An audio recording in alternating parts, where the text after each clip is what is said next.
we're going to get into an overview of really what we're here for, the meat of what we're doing with 2 CFR 200. We're going to take a look at it. We're going to go through why it was created. We're going to explain kind of the organizational structure, identify to whom the uniform guidance applies, the effective date, which may or may not be a Kahoot question, wink, wink. Describe where and the USDOT exceptions to 2 CFR 200. So 2 CFR 200 was created as a response to Executive Order 13520, reducing improper payments. It was supported by the Presidential Memorandum of February 2011, looking at administrative flexibility, lowering costs, getting better results for state, local, and tribal governments. The Council of Financial Assistance and Reform took what they had done previously and put it together. So, what is it? The official name, because we love lots of words: Uniform Administrative Requirements, Cost Principles, and Audit Requirements for Federal Awards. That's the official title. You'll hear Bob and I throughout the next day and a half now say 2 CFR 200. That's what we're referring to. OMB had uniform guidance previously, and there were 8 of them. We'll look at that in the next slide. And it's been combined into just one comprehensive document. Instead of having to go look in 8 different places for information, they've put it into one, and then it was codified at 2 CFR 200. So here you can see the 8 requirements that had previously been in place. There's the cost principles. There were 3 different documents that defined the cost principles, 3 for the administrative requirements, and then the audit requirements. All of those were combined into 2 CFR 200. Really, it just makes a lot of sense. Rather than having to go out and search here, here, and here, you look at the whole project from start to finish, and you've got it in one place now under 2 CFR 200. To whom does it apply? So it applies to the federal agencies that make federal awards. So in this case, Federal Highway. We make the awards to non-federal entities. And then to non-federal entities that receive federal funds. So this basically applies to everybody. Federal Highway, state DOTs, locals, tribes, anybody that receives federal funds. And as I mentioned earlier this morning, if you remember, it's federal funds regardless of whether it's federal highway funding or federal railroad funding or FEMA, any type of funding you might get, this applies. When did it become effective?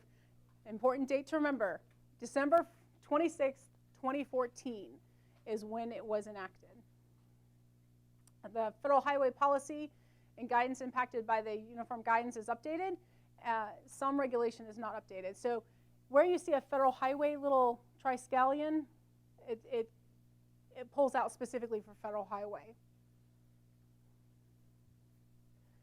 So all audit requirements must not now follow uniform guidance in Subpart F, and administrative requirements and cost principles apply to all new awards and to awards that were originally authorized prior to December 26, 2014, if there has been a change. So if anything after December 26, 2014, this automatically applies. We were talking kind of like earlier about the ADA requirements. If you go in and do maintenance, you may or may not have to make changes to comply with ADA, depending on the scope of its preservation or maintenance. Same idea here. So if you had something in place, a contract in place prior to, or an agreement in place prior to December 26, 2014, and there were no changes, then you stay with the old method of the auditing and the 8 that we were looking at earlier that were condensed into one. Anything, if there was a change in scope, change in location, anything that might affect the agreement, you're now under the new 2 CFR 200 requirement. Does that make sense? Okay. So here's an introduction, kind of an outline of what we're going to be going through in the rest of the afternoon and all of tomorrow. Subpart A will give you the acronyms and definitions. B gives you the general provisions. C, pre-federal award requirements and contents of a federal award. D, post-federal award requirements. E, the cost principles. We're going to have hopefully a very good discussion tomorrow on cost principles. It's always very interesting. F is the audit requirements. And then it also includes 11 appendices. Of particular interest to Federal Highway is Appendix 7, which is state and local government and Indian tribe indirect cost proposals. Does ODOT do indirect cost? No. Okay. So into CFR 200, as you're reading it, there are a couple things to note that are not necessarily in the definitions. The CFR says should does not necessarily signify a must. So how many of you work with contracts? A couple of you? In a contract, you use the word shall all the time, right? The contractor shall do this in order to be in compliance with whatever we're requiring of them. So same thing here, but in this case, the should does not indicate a shall. The should is a best practice. It's a suggested way of doing it. Might be a really good idea to follow it, but it does not mean that you have to follow it as we go through. All right, a few other essential definitions. To CFR 200.18, Cognizant Agency for Audits. So when we talk about audits, how many of you deal with audits in here? Assuming the whole finance department back there probably does. Okay. So the federal agency designated to carry out an audit is described in Subpart F, audit. The Cognizant Agency for an audit is not necessarily the same agency as the Cognizant Agency for indirect costs. That's a lot of words, isn't it? So what it means is the agency that oversees your general audit of your whole program may not be the same agency that is looking at if you did claim indirect costs, so the cost of your administrative support, your buildings, that kind of thing, may not be the same. Does anybody know who your Cognizant agency is for your audits? Okay. Generally, because the majority, so the agency that contributes the most amount of money into your program at a state level is the agency that is responsible for the auditing. So generally it's DHS, because you're getting Medicare, you're getting FEMA, you're getting all of those kind of fall in under there, and they give the most money in state or in federal grants to the state. Does that make sense? So they are responsible for the overall audit of your program at the state level. Now, if you were giving money to a subrecipient, you're giving it to a local, and they are an MPO. Some MPOs claim indirect costs. Do your MPOs claim? They do. Okay. So in that case, then Federal Highway becomes the Cognizant agency, or whichever agency gives the most funding to the MPO, generally Federal Highway. Does that make sense? Seeing perplexed looks. Yep, please. Your microphone. Basically, like what Laura's saying, is HHS, Health and Human Services, is the Cognizant agency for state governments. So most state DOTs, your audit is part of the statewide audit. So the state of Oklahoma is getting an audit, a single audit, and the Department of Transportation is just part of that. So your Cognizant agency is going to be HHS for audits, but then your Cognizant agency for indirect costs would be Federal Highway Administration. And in that example where MPOs claim indirect costs, if they only get funding as pass-through from ODOT, then while Federal Highway, they're technically Federal Highway dollars, ODOT, you are responsible for responding to findings related to our program. So as the pass-through entity, and we're going to talk about that here coming up in the next module when we talk about stewardship and oversight, ODOT, you take on the responsibilities of Federal Highway in responding to findings related to MPO issues. So if you have an MPO and they have an audit finding in their single audit, then ODOT, you are responsible for responding to those. Now, Federal Highway Administration, we're responsible for responding to findings related to ODOT's program. Even though HHS is the Cognizant agency, if there's a finding very specific to Federal Highway Administration, HHS isn't going to respond to those. They're only going to respond to financial statement findings, findings related to the entire program of the state, but very specific program findings are still the responsibility of the federal awarding agency, even if we have a different Cognizant agency. So Federal Highway, we're going to respond to state DOT findings, and the state DOT, it's up to you to respond to findings related to your subrecipients, which in Oklahoma is primarily just going to be the MPOs. Great. Thanks, Bob. All right. So the definitions there, you can see that 200.18, 200.19, 200.37, but I want to point out again at the bottom of the slide, 2 CFR 200, 1 through 99 is where you'll find this information. Some general provisions, Subpart B, 200.102. There generally aren't any exceptions to the audit requirement. Administrative requirements and cost principles may be only in unusual circumstances, and Bob will go into that more. It would require OMB approval, and it talks us through 2 CFR 1201. Another important section to remember, 2 CFR 1201. That would give us the reference for how to get an approval from. Go ahead. Oh yeah, go ahead. Yeah, this is where I usually pull up and show you 2 CFR 200 because we looked at 23 USC earlier when we went out to the Cornell Law School. But now we're talking about 2 CFR 200, and also we're talking about exceptions to 2 CFR 200. So I do use the official www.ecfr.gov. So this is the official federal government reference for CFRs. And like the United States Code, you come down here and you can find every single Code of Federal Regulation out there for all the different federal agencies.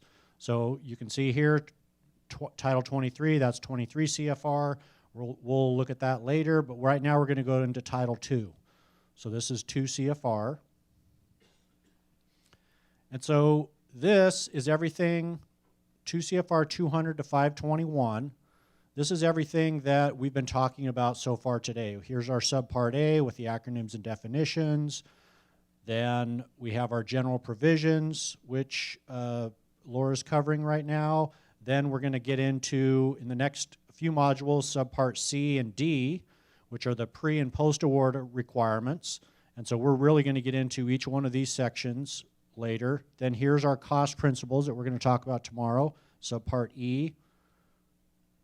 And notice there's all different kinds of sections in here. This is the selected items of cost. So if you have a question about a cost, you can come right in here and look it up. Then we have our Subpart F, which is the audit requirements. What I want to jump out here, though, and I'm going to jump one more page back, is 1201 is the Department of Transportation, and this is in Subtitle B. So this is 2 CFR 1201 is where we're going to go. And this is just for the Department of Transportation. So if you are getting, and most state DOTs get, other federal dollars, you need to go out and see if that other federal agency has any exceptions to 2 CFR 200. Most agencies don't have very many. We only have a couple. So if you come out here to 2 CFR 1201, down here, basically 313 and 317 are our primary exceptions to the rule. And so I'm going to pull up 313 first, and then I'll pull up 17 because it looks pretty much the same. But this is basically saying, notwithstanding 2 CFR 200.313, which if you go out to 2 CFR 200.313, that's the section that talks about equipment. And when it says notwithstanding, that means, like Laura said, we have to at least be as restrictive or more restrictive than what the regulations say. So this says, notwithstanding 2 CFR 200.313, subrecipients of states shall follow such policies and procedures allowed by the state with respect to the use, management, and disposal of equipment. Then let's look at 317 really fast, and then I'll explain what both of those mean. This one says, notwithstanding 2 CFR 200.317, subrecipients of a state shall follow such policies and procedures allowed by the state when procuring properties and services. So then if you just go out to 317 really fast, and this is 2 CFR 200.317, so we come back up here to 200. Let's go to 317. So I just want you to see what it says here. So procurement by states. So this says, when procuring property and services under a federal award, a state must follow the same policies and procedures it uses for procurements from its non-federal funds. So it's basically saying, the state, you have to follow your own policies and procedures. You don't have to follow 2 CFR 200, though your policies and procedures have to be either in line with what's in 2 CFR 200 or more restrictive, but we allow you to use your own. But then it says, all other non-federal entities, including subrecipients of a state, will follow 200.318 through 200.326. It reads very similar under equipment. It says the states can use your own policies and procedures, and subrecipients must follow what's in 2 CFR. Our exception basically says that we're going to leave it up to the state to decide what the subrecipients will use. So your subrecipients don't have to follow 2 CFR 200. The state DOT, ODOT, you can say, hey, subrecipients, we want you to follow your own procedures.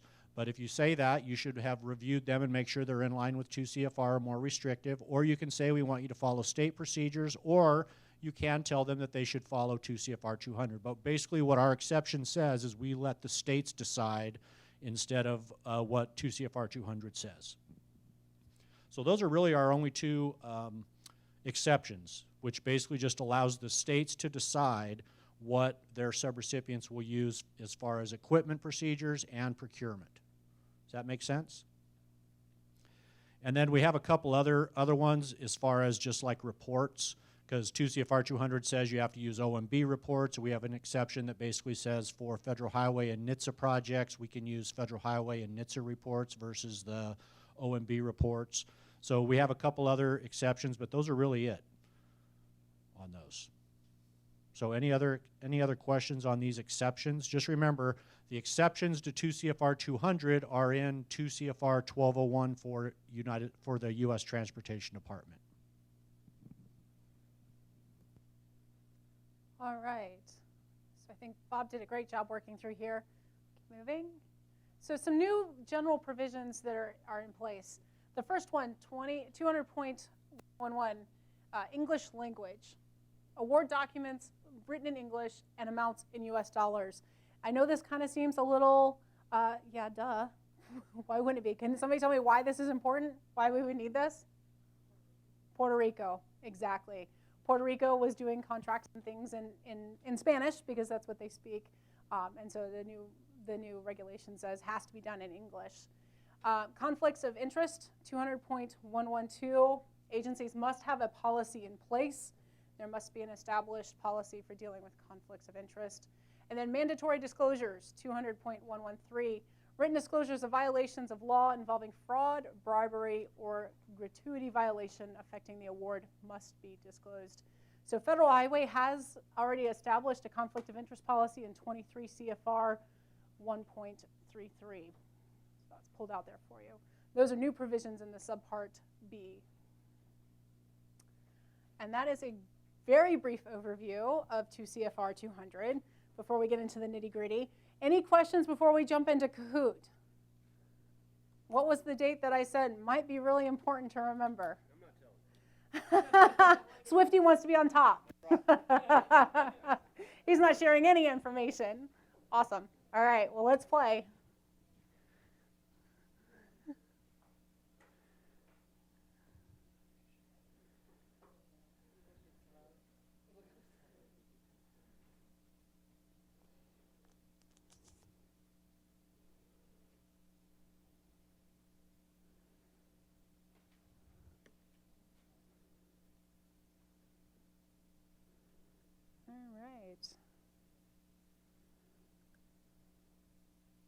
Are you ready?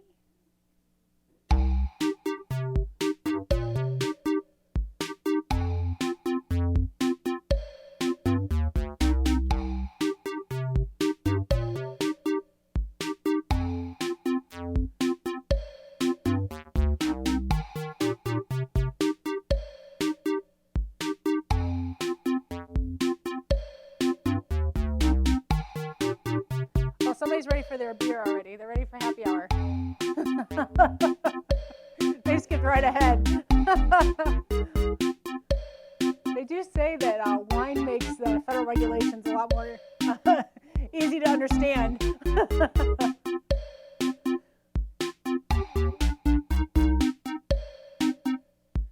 that everybody? Somebody's going to see no evil? All right, here we go.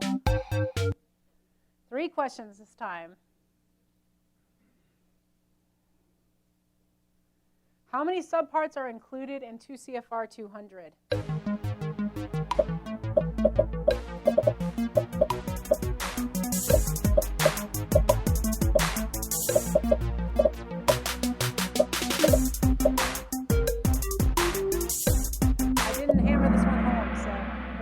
job, guys. 6. There are 6 subparts. If you can remember your alphabet, you can remember your subparts. Good job. Let's see.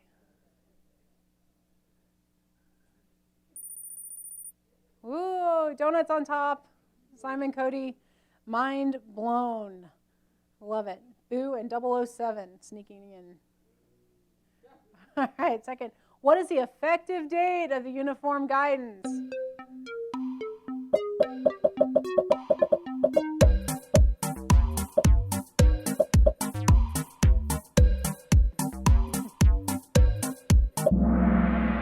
Good job. December 26, 2014 is when it went into effect. So anything that was underway prior to, you follow the old procedures, and then anything executed after or had changes after December 26, 2014 follows 2 CFR 200. All right. Next. Let's see. Oh, donut's still on top. Mind blown. Simon Cody and 007 right there in it. All right. Where can you find USDOT exceptions to the uniform guidance?